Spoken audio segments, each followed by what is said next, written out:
بھی ہیں کچھ خواب میں آپ کو جس نوجوان کے بارے میں بتا رہی ہوں، ان کا نام ہے احتشام احمد۔ ان کی کہانی انہی کی زبانی بیان کرتی ہوں۔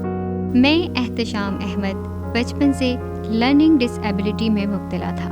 شاید مجھے اور میرے گھر والوں کو اپنی اس کمی کا پتہ نہ چلتا اگر میرے والد نے میری فکر میں مختلف جگہوں کی خاک نہ چھانی ہوتی۔ میرے والدین نے مجھے اسکول میں داخل کرایا، لیکن میرا دھیان تعلیم اور تعلیمی سرگرمیوں سے زیادہ کھیل اور معصوم شرارتوں میں ہوتا۔ میں بہت مشکل سے کتابوں کی لکھی ہوئی باتوں کو سمجھ پاتا تھا۔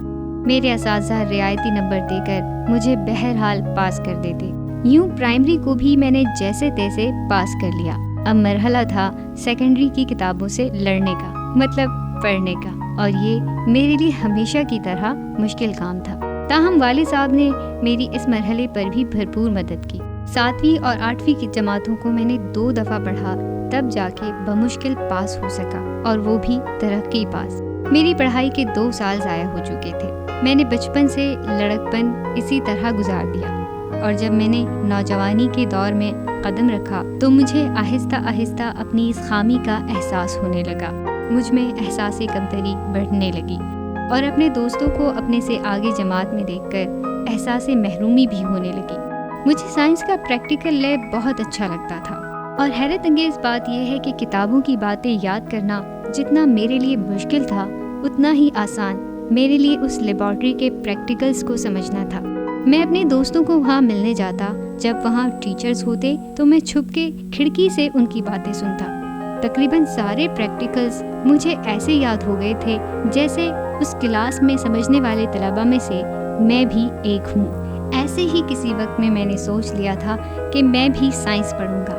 ہاں، میرے بھی ہیں کچھ خواب۔ ایک دن ہیڈ ماسٹر نے میرے والد کو بلوایا۔ انہوں نے نہ جانے میرے والد سے کیا بات کی۔ اس وقت تو نہ انہوں نے مجھے صحیح طرح بتائی اور نہ میں نے سمجھی، لیکن اب میں وہ بات سمجھ بھی سکتا ہوں، اور اپنے والد کا بہت احسان مند بھی ہوں کہ انہوں نے صاف وہ بات مجھے اسی وقت نہ بتا کر میرا حوصلہ پست نہیں کیا۔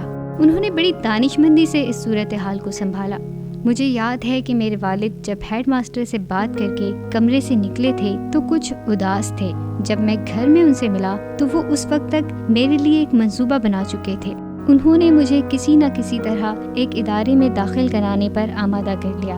یہ ادارہ مجھ جیسے بچوں کو کتابوں کی باتیں آسانی سے سمجھانے اور یاد کرنے کی مختلف سرگرمیاں کرواتا، اور بچے آہستہ آہستہ اپنی سیکھنے کی صلاحیت کو پورا کرتے۔